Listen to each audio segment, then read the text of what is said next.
السلام علیکم ورحمۃ اللہ وبرکاتہ۔ بسم اللہ الرحمن الرحیم۔ میری بیٹی فاطمہ کا فون آیا۔ وہ روتے ہوئے کہنے لگی، بابا میں سسرال میں نہیں جہنم میں ہوں، میں خودکشی کر لوں گی۔ اور پھر اچانک فون بند ہو گیا۔ یہ سن کر میری جان نکل گئی۔ میں اس کے سسرال کے لیے نکل گیا۔ 2 گھنٹے کا راستہ تھا۔ 2 گھنٹے بعد جب میں اس کے سسرال پہنچا تو یہ دیکھ کر میرے قدموں تلے سے زمین نکل گئی کہ میری بیٹی پنکھے سے لٹکی ہوئی تھی اور اس کا شوہر بڑے مزے سے بیٹھا چائے پی رہا تھا۔ پولیس آئی اور تفتیش شروع ہوئی۔ بیٹی کا پوسٹ مارٹم ہوا تو ڈاکٹر نے بتایا کہ فاطمہ کے جبڑے ٹوٹے ہوئے تھے اور اس کی زبان۔ میں دفتر سے گھر لوٹا ہی تھا کہ میرا فون بجنے لگا۔ میں نے دیکھا تو میری بڑی بیٹی کے شوہر کا نمبر تھا۔ میری بیٹی کے پاس تو کافی عرصے سے موبائل فون نہیں تھا۔ وہ اپنے شوہر سے کبھی کبھی فون لے کر مجھے فون کر لیا کرتی تھی۔ میں نے خوشی سے فون اٹھا کر کان سے لگایا۔ تقریباً 3 مہینے بعد مجھے اپنی بیٹی کی آواز سننے کو ملنے والی تھی، لیکن دوسری طرف اپنی بیٹی کی جو آواز مجھے سنائی دی وہ سن کر میرے سر پر آسمان گر پڑا۔ مجھے ایسا لگا جیسے کسی نے میرے دل پر پتھر رکھ دیا ہو اور میری سانس رکنے لگی ہو، کیونکہ میری بڑی بیٹی روتے ہوئے تڑپ رہی تھی اور کہہ رہی تھی کہ بابا میں اپنی جان لے لوں گی، بابا میں خودکشی کر لوں گی، یہ زندگی نہیں یہ جہنم ہے، نہ جانے یہ لوگ کیسے ہیں۔ ایسا لگتا ہے کہ گوشت پوشت کی بجائے ان کے دل پتھر کے ہوں۔ ان پر نہ ہی میرے آنسو اثر کرتے ہیں اور نہ ہی میری تکلیفیں ان کو نظر آتی ہیں۔ میں نے تڑپ کر پوچھا، بیٹی کیا ہوا ہے؟ بتاؤ تو صحیح فاطمہ، کیا مسئلہ ہے؟ آخر تم ایسی بات کیوں کہہ رہی ہو؟ وہ کہنے لگی، بس بابا یوں سمجھ لیں کہ اب میرے لیے اور زندہ رہنا مشکل ہو گیا ہے۔ میں نے اپنے شوہر کی بری باتوں پر بہت پردہ ڈالنے کی کوشش کی ہے، لیکن اب اذیت کو مزید برداشت کرنا میرے لیے ناممکن ہے۔ فاطمہ کی باتوں پر میں گھبرا گیا۔ میں نے کہا، فاطمہ کوئی بھی الٹا سیدھا قدم نہ اٹھانا، مت بھولنا کہ تمہارے 2 چھوٹے چھوٹے بچے ہیں، تمہیں ابھی ان کی پرورش کرنی ہے، انہیں پروان چڑھانا ہے۔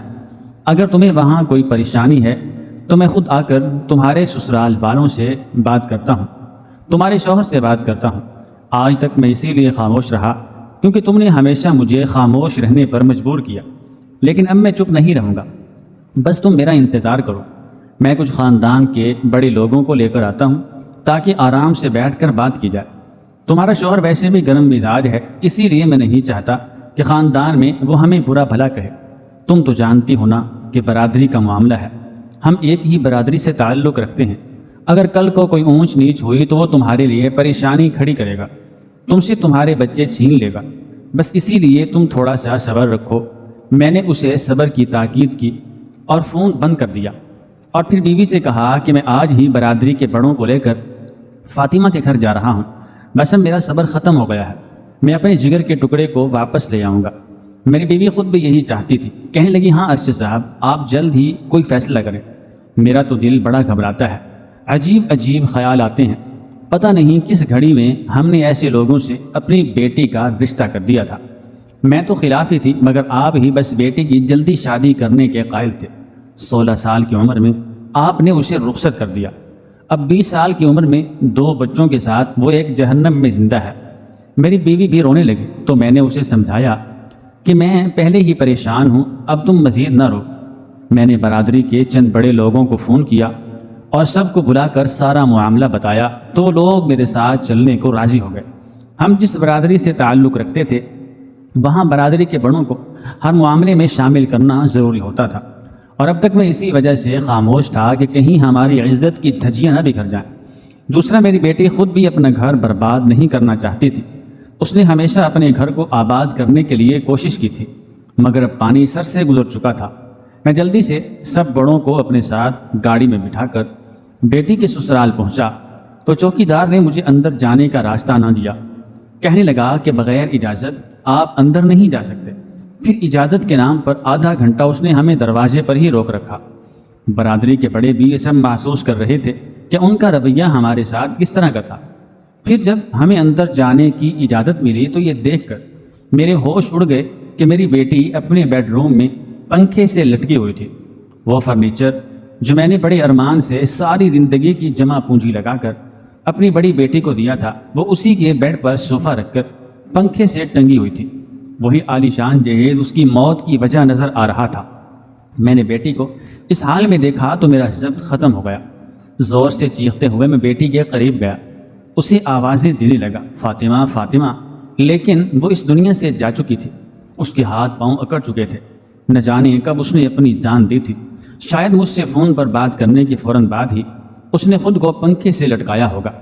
میں نے اپنے داماد کا گریبان پکڑا تو وہ کہنے لگا کہ مجھے کیا پتا انکل، آپ کے سامنے میں تو نیچے چائے پی رہا تھا، آپ نے اپنی نفسیاتی بیٹی میرے حوالے کر دی، الٹی سیدھی باتیں کرتی تھی، اب بھی لگتا ہے کسی نفسیاتی دورے کا شکار ہو کر اس نے اپنی جان لے لی ہے۔ دراصل جب میں گھر میں داخل ہوا تھا تو میرا داماد اپنی ماں کے ساتھ بیٹھ کر چائے پی رہا تھا، ان کے درمیان گپ شپ چل رہی تھی، لگ ہی نہیں رہا تھا کہ گھر میں کوئی خاص معاملہ ہوا ہے، جبکہ انہیں خودکشی کا علم بھی تھا۔ وہ کہنے لگا میں بس اسے پنکھے سے اتارنے ہی والا تھا۔ میں نے غصے سے پوچھا کہ کب اتارنے والے تھے؟ تم تو چائے پی رہے تھے جبکہ میری بیٹی یہاں مر گئی ہے، تمہیں تو اس بات کا بھی احساس نہیں کہ میری بیٹی تمہارے 2 بچوں کی ماں تھی۔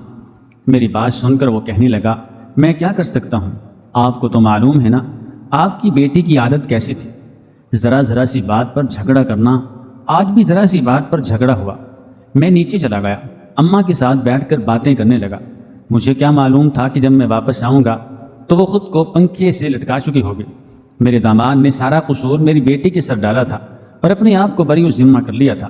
برادری کے بڑے کہنے لگے کہ پولیس کو اطلاع کرو، خودکشی کا معاملہ ہے، پتہ تو چلے آخر ایسی بھی کیا بات ہوئی تھی کہ جوان جہان فاطمہ نے خودکشی کر لی۔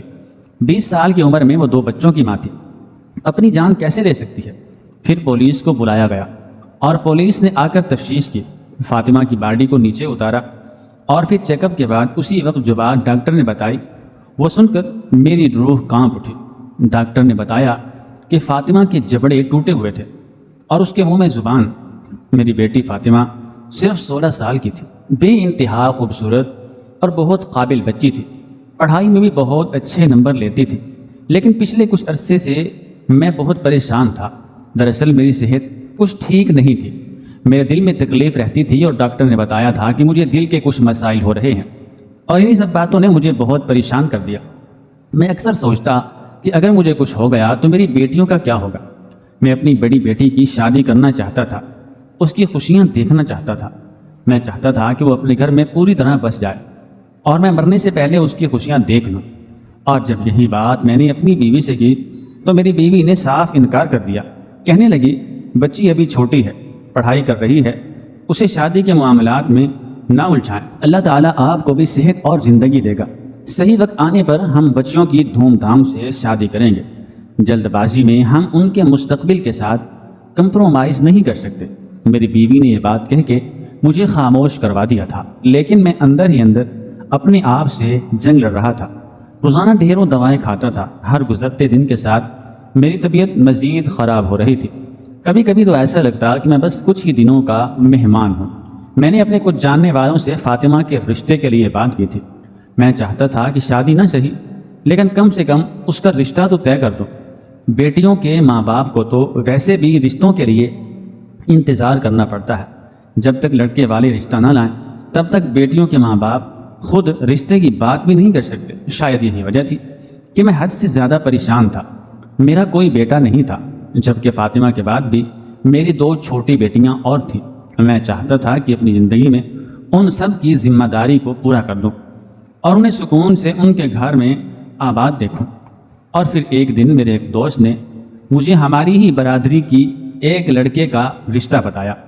عمر میں وہ فاطمہ سے کئی سال بڑا تھا، وہ تقریباً 40 سال کا تھا، جبکہ فاطمہ صرف 16 سال کی، لیکن وہ ایک اچھے گھرانے سے تھا، پیسے والا تھا، اس کے کاروبار تھے، زمینیں تھیں۔ غریب تو میں بھی نہیں تھا، مگر میں نے سوچا کہ جب میری بیٹی اتنے بڑے گھر میں جائے گی تو اسے کسی چیز کی کوئی کمی نہیں ہوگی، اسے ہر طرح کی آسائش ملے گی اور وہ خوشیوں والی زندگی گزارے گی، کیونکہ میں نے اپنی بہن کو بہت مشکل حالات میں زندگی کاٹتے دیکھا تھا۔ میری بہن کی شادی میرے ابا نے ایک غریب گھرانے میں کر دی تھی اور اسی وجہ سے وہ بیچاری ساری زندگی پریشان رہی۔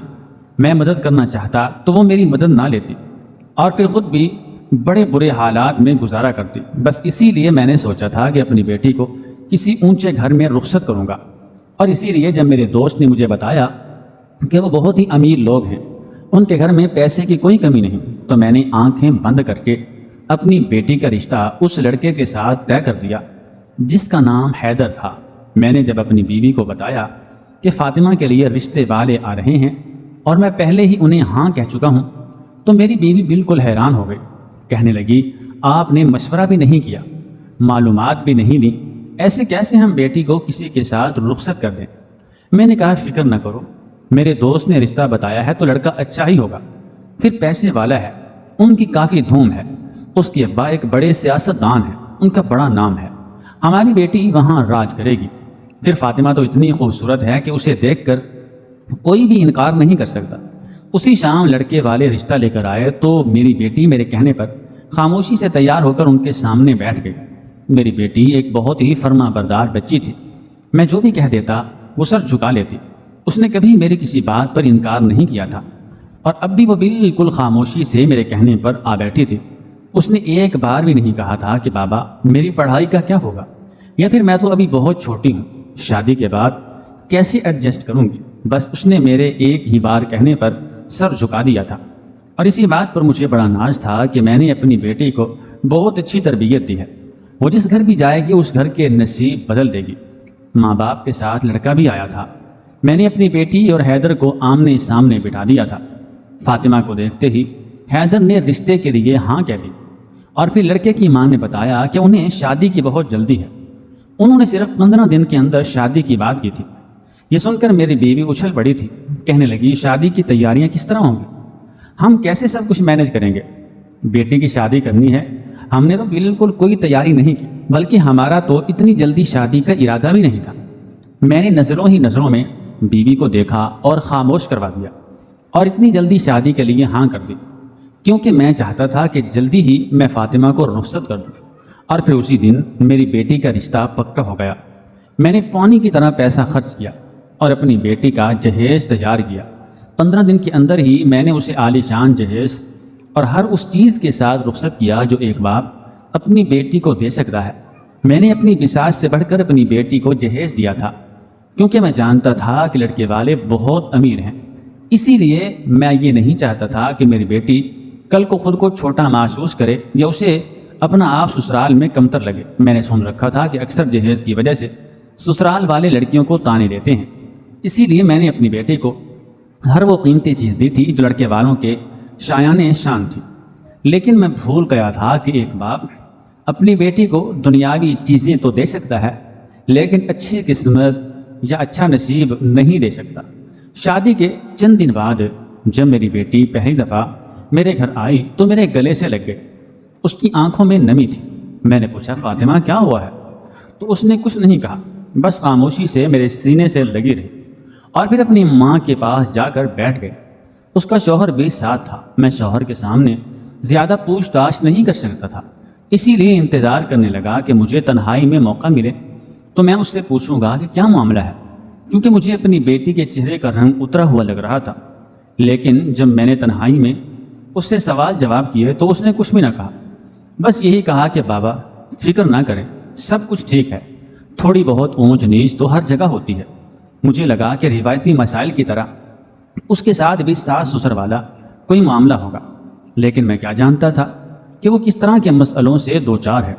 کچھ دن گزرے تو ہمارا اور اس کا فون پر رابطہ ہونا بھی ختم ہو گیا۔ پھر ایک دن اس نے اپنے شوہر کے فون سے ہمیں فون کیا اور کہنے لگی، بابا میرے پاس موبائل فون نہیں ہے، میں خود ہی آپ کو حیدر کے فون سے فون کر دیا کروں گی۔ یہ سن کر میں نے کہا، بیٹی میں تمہیں موبائل فون گفٹ کر دیتا ہوں۔ وہ کہنے لگی، بابا ایسی بات نہیں ہے، بس حیدر کو زیادہ موبائل فون پسند نہیں ہے، اسی لیے میں نے خود ہی اپنا فون بند کر دیا ہے۔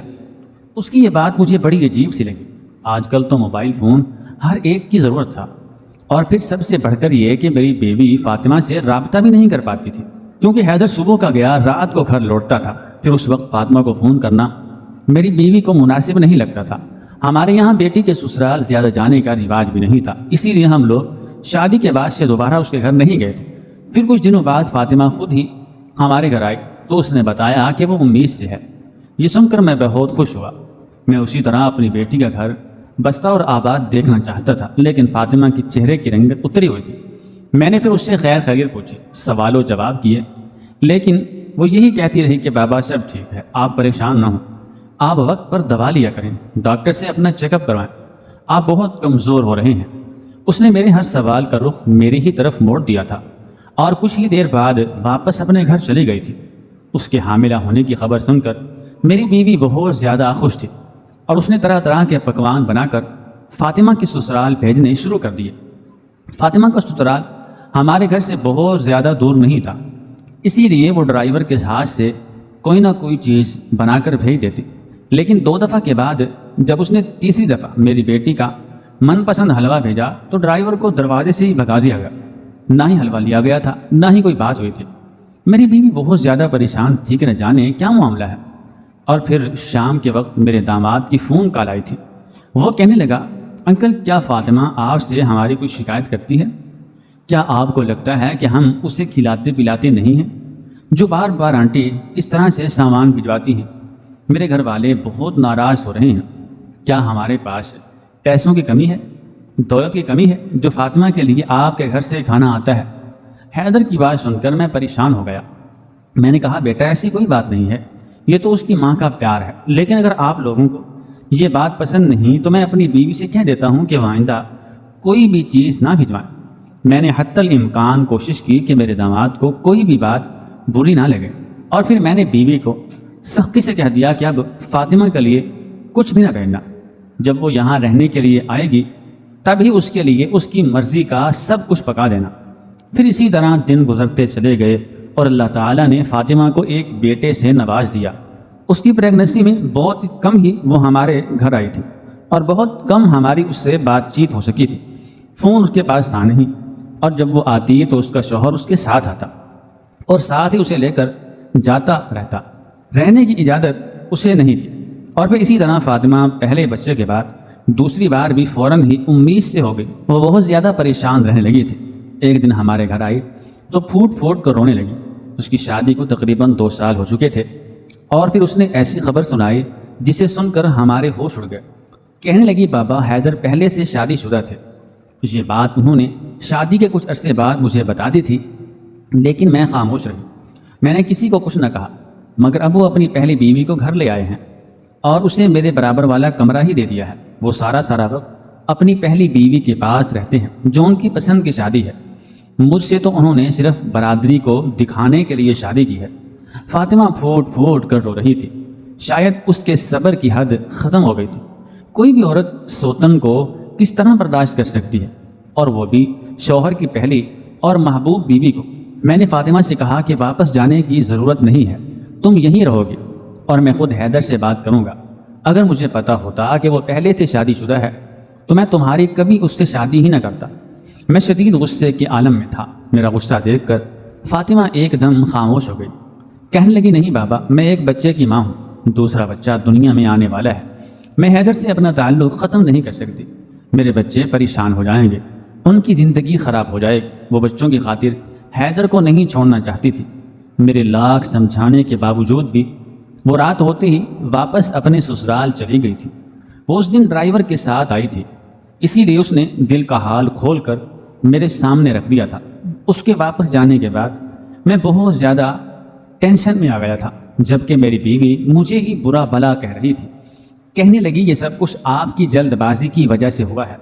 آپ نے رشتہ کرتے وقت کوئی چھان بین نہیں کی، اس لڑکے کی دولت دیکھ کر رشتہ پکا کر دیا، یا یہ بھی نہیں سوچا کہ اس کی اور ہماری بیٹی کی عمر میں کتنا فرق ہے۔ بیوی کی بات سن کر میں نے سر جھکا لیا۔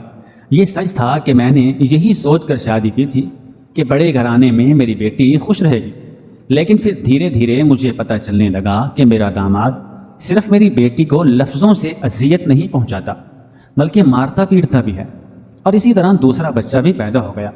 دوسرے بچے کی پیدائش کے بعد نہ جانے کیا بات ہوئی کہ فاطمہ ایک دن میرے گھر آئی تو واپس نہ گئی بلکہ یہیں رک گئی، اور پھر کچھ ہی دیر بعد اس کے شوہر کا فون آنا شروع ہو گیا۔ اس کے شوہر نے اپنا لہجہ بدلا، بہت محبت بھرے انداز میں اسے واپس بلانے لگا۔ کہنے لگا کہ بچوں کی خاطر واپس آ جاؤ۔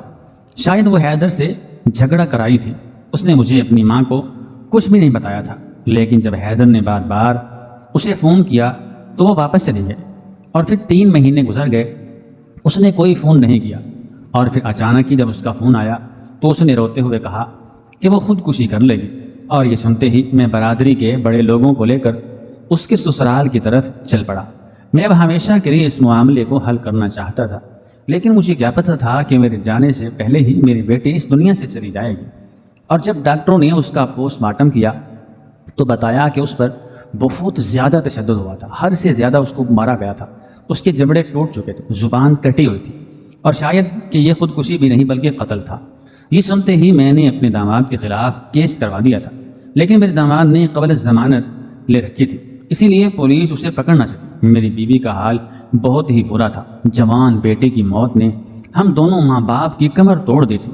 جس بیٹی کی خوشیاں دیکھنے کے لیے میں نے اسے رخصت کیا تھا وہ مجھ سے پہلے ہی اس دنیا سے چلی گئی تھی، اور یہی غم مجھے مارنے کے لیے کافی تھا کہ یہ فیصلہ صرف اور صرف میرا تھا۔ میں ہی تھا جو اس کی شادی کرنا چاہتا تھا، میں ہی تھا جس نے اسے حیدر کے ساتھ رخصت کیا تھا، اور اب آخری بار اسے کندھوں پر اٹھائے ہوئے سوچ رہا تھا کہ کاش میں اتنی جلد بازی نہ کرتا۔ آج اپنی بیٹی کو دفن کیے ہوئے 1 ہفتہ ہونے والا ہے، لیکن حیدر ابھی تک پولیس کی تحویل میں نہیں آیا۔ وہ ضمانت لے کر آزادی سے گھوم رہا ہے۔ میری بیٹی کے بچے بری طرح رل گئے ہیں، نہ جانے میری بیٹی کا قتل ثابت ہوگا یا نہیں، لیکن یہ بات میں اور میری بیوی جانتے ہیں کہ اس نے خودکشی نہیں کی بلکہ اسے قتل کیا گیا ہے۔ اگر اس نے اپنے ہاتھوں سے خود کو پھندا لگایا بھی ہے تو بھی اسے یہ قدم اٹھانے کے لیے مجبور کیا گیا ہے۔ میرے کانوں میں میری بیٹی کے لفظ گھومتے ہیں۔ اس نے آخری بار مجھ سے یہی کہا تھا کہ وہ گھر میں نہیں کسی جہنم میں رہتی ہے، اس کی زندگی کسی جہنم جیسی ہے۔ کبھی کبھی میں سوچتا ہوں کہ میں نے اپنی بیٹی کو کن ناقدر لوگوں میں بیاہ دیا، کیوں آنکھیں بند کر کے اسے جلد بازی میں رخصت کر دیا۔ کاش کہ میں لڑکے کے بارے میں چھان بین نکالتا تو شاید مجھے پتہ چل جاتا کہ وہ پہلے سے شادی شدہ تھا، شاید میری بیٹی کو اتنی اذیت نہ جھیلنی پڑتی۔ میرے ہی داماد کے رشتہ داروں کے ذریعے مجھے پتہ چلا کہ وہ میری بیٹی کو پیسوں کے لیے پریشان کر رہا تھا۔ وہ میری جائیداد میں سے ایک بڑا حصہ لینا چاہتا تھا، اور اسی وجہ سے میری بیٹی بہت پریشان تھی۔ میری بیٹی نے کبھی مجھ سے اس بارے میں کوئی بات نہیں کی تھی، اسی لیے میں حتمی طور پر کچھ نہیں کہہ سکتا کہ اصل معاملہ کیا تھا جو میری بیٹی پر ایسا ظلم ڈھایا گیا۔ دنیا والے مجھے ہی قصوروار ٹھہراتے ہیں کہ میں نے کم عمری میں اپنی بیٹی کی شادی کیوں کی، لیکن یہ بات میرے جیسے والدین ہی جانتے ہیں۔ بیمار والدین کے لیے بیٹیاں کسی ذمہ داری کی طرح ہوتی ہیں جسے وہ جلد سے جلد ادا کر دینا چاہتا ہے۔ میرا داماد اتنا پیسے والا ہے کہ وہ ابھی تک جیل نہیں جا سکا، تو اسے سزا کیا ہوگی؟ قانون پر سے میرا بھروسہ اٹھتا ہی جا رہا ہے۔ آپ لوگ بتائیں کیا میرے داماد کو سزا ملے گی، یا پھر وہ میری بیٹی کا قتل کرنے کے باوجود بھی بڑی آسانی سے اپنے جال سے نکل جائے گا؟ ناظرین، مزید اس طرح کی سبق آموز کہانیاں سننے کے لیے ہمارے چینل کو سبسکرائب کریں۔